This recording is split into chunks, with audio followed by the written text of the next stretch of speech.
আসসালামু আলাইকুম বন্ধুরা। আজকে আপনাদেরকে দেখাবো মেক্সি কাটিং, গোল গলা মেক্সি কাটিং। বন্ধুরা সঠিক নিয়মে কিভাবে একটি মেক্সি কাটিং করতে হয় খুব সহজ করে দেখিয়ে দেব। আজকের এই ভিডিওটি দেখার পর আপনারা খুব সহজেই এই মেক্সি কাটিং করে নিতে পারবেন। খুব সহজে। তা চলুন কিভাবে মেক্সিটি কাটিং করতে হয় শিখে নেই। বন্ধুরা এই মেক্সি কাটার জন্য আমি কাপড় নিয়েছি ৩.৫ গজ পরিমাণ। প্রথমে কাপড়টিকে ওপেন করে নিতে হবে।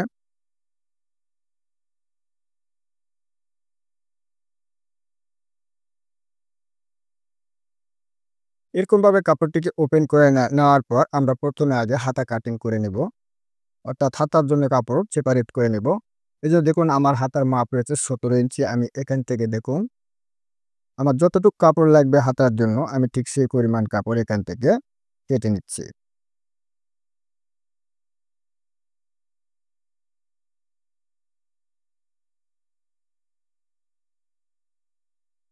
এরকমভাবে আপনার যতটুকু হাতা লাগবে ঠিক সেই পরিমাণ কাপড় আপনারা কেটে সেপারেট করে নেবেন। এটাকে আমি রেখে দিচ্ছি। এরপরে বাকি যে কাপড়টা রয়ে গেল এই কাপড়টাকে আমরা এখন ভাঁজ করে ৪ পার্ট করে নেব।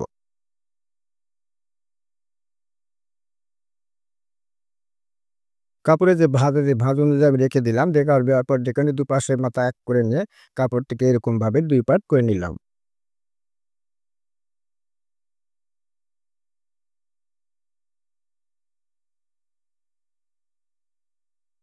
কাপড়টি হয়ে গেলে ৪ পার্ট দেখুন। প্রথমে আমাদের যা করতে হবে নিচে সেলাইয়ের জন্য কাপড় রাখতে হবে। সেলাইয়ের জন্য আপনি ১.৫ থেকে ২ ইঞ্চি কাপড় রেখে দিবেন। এরপর নিতে হবে ঝুলের মাপ। ঝুল আপনার যতটুক ঠিক সেই পরিমাণ মতো মাপ নিয়ে নিতে হবে। এর জন্য ঝুলে নেওয়ার জন্য এই যে দাগ রয়েছে এই দাগ থেকে আমি ফিতাটি রাখবো। আমার মেক্সির ঝুল হবে ৫০ ইঞ্চি। তাহলে ৫০ ইঞ্চির সঙ্গে আমরা আরো ১/২ ইঞ্চি যোগ করে নিয়ে তাহলে ৫.৫ ইঞ্চিতে একটা মার্ক করে নিচ্ছি। নিয়ে এই দাগটাকে সমান করে নিতে হবে।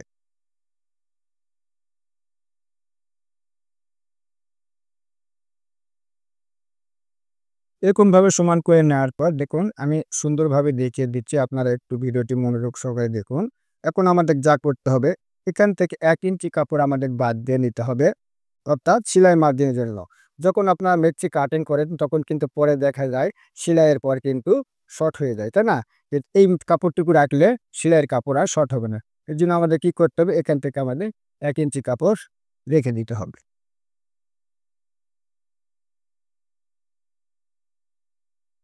এরকমভাবে কাপড়টুকু রাখার পর এখন আমাদের যা করতে হবে এখান থেকে আমাদের বডির মাপটা নিয়ে নিতে হবে। এখন মেক্সির বডি যার যতটুক ঠিক সেখান থেকে ৪ ভাগ করে ১ ভাগ নিতে হবে। আমার মেক্সির বডি রয়েছে ৪৭ ইঞ্চি। তাহলে ৪৭ কে ৪ ভাগ করলে কত হয়? ৪৭ কে যদি আমরা ৪ ভাগ করি তাহলে হয় ১.৫ ইঞ্চি, তাই না? এই ১.৫ এখান থেকে নিয়ে নিতে হবে।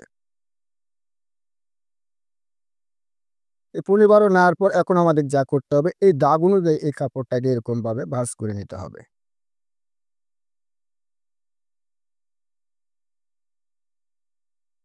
এরকমভাবে বাঁশটি করে নেওয়ার পর এখন আমাদের আবার মেপে দেখতে হবে এখানে আমাদের ১৫ আছে কিনা। অবশ্যই দেখে নেবেন, কেমন? দেখে নেওয়ার পর এখন এই যে দাগটা মুছে গেল এই দাগটা আবার করে নিতে হবে।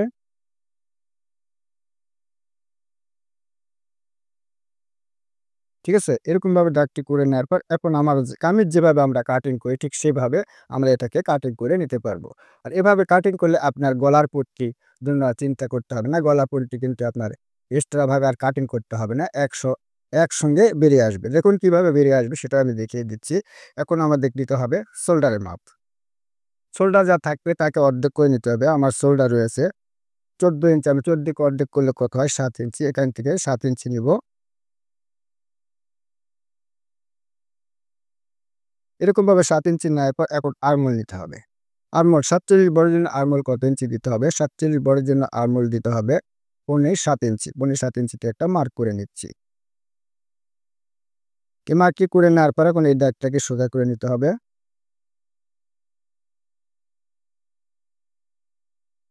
এরকমভাবে সোজা করে নেওয়ার পর এখন আমাদের গলা নিতে হবে। গলা বডি অনুযায়ী গলা দিতে হবে আপনাকে। আমার ৪৭ বড়ির জন্য আমি গলার পাশে দিব। ছোট গলা হবে এর জন্য আমি ১.৫ ইঞ্চিতে একটা মার্ক করে নিচ্ছি। এবং গলার ডিপ দিতে হবে। যার যেমন গলা পছন্দ ঠিক সেভাবে দিয়ে নেবেন। আমি এই গলার ডিপ দিব 4.5 ইঞ্চি, 4.5 ইঞ্চিতে একটা মার্ক করে নিচ্ছি। এতে করে যার যেমন গলা ছোট বড় করে নিয়ে নিতে পারবে।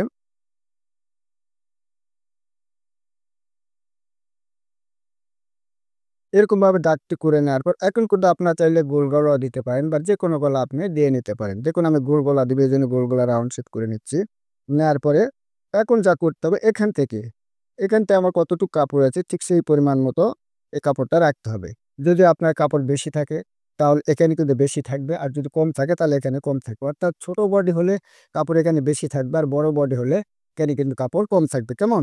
সে অনুযায়ী আমি এটা যতটুকু কাপড় আছে ঠিক সেই পরিমাণ মতো এটাকে দিয়ে নিচ্ছি। দিয়ে নেওয়ার পর এটাকে এখন সুন্দর করে এরকমভাবে মিলিয়ে দিতে হবে। দেওয়ার পরে এখন গলা আমাদের কেটে নিতে হবে। দেখুন আমি গলাটি কেটে নিচ্ছি।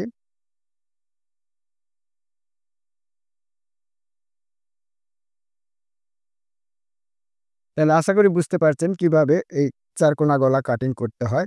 এখন এই গলাটাও কেটে নিতে হবে।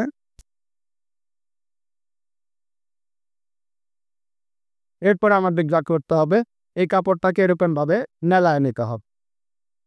নেলায় নেওয়ার পর এখান থেকে এই যে কাপড়টা রয়ে গেল, এই কাপড়টা উঠিয়ে দিতে হবে। তাহলে আশা করি বুঝতে পারছেন কিভাবে গলা কাটিং করতে হয়। এখন এটাকে রেখে দিতে হবে। রেখে দেওয়ার পর কিভাবে হাতা কাটিং করতে হবে দেখুন আমি সুন্দর করে দেখিয়ে দিচ্ছি। এই হাতার কাপড়টা কিন্তু আমি আগে থেকে কেটে নিয়ে এসেছি। এই কাপড়টাকে এরকমভাবে একটা ভাগ করে নিতে হবে। মাছ থেকে না আপনার উপরে সেলাই নাজেন ভাগ দিয়ে একটা ভাগ করে নিতে হবে। আর এই দাগ থেকে হাতা ঝুল নিতে হবে। আমার হাতা ঝুল নিতে 17 ইঞ্চি।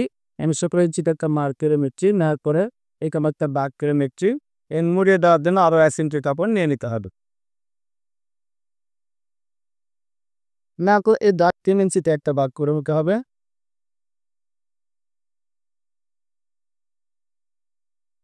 7 দিন পরের দিন আঙুলে বাগানো দিলে এখানে 8 ইঞ্চিতে মানে হাতার নখ যা থাকবে নখে দুবার করে একবার নিতে হবে। আমার হাতার নখে একে 12 ইঞ্চি 12 করে অর্ধেক কিলো 6 ইঞ্চি এখান থেকে 6 ইঞ্চি নিব এবং সেলাই মার্জিন 1 ইঞ্চি নিয়ে নিবে। নেওয়ার পরে এই দাগ কাছে নামতে নেবে। নেওয়ার পরে এটাকে আমি কেটে নেব।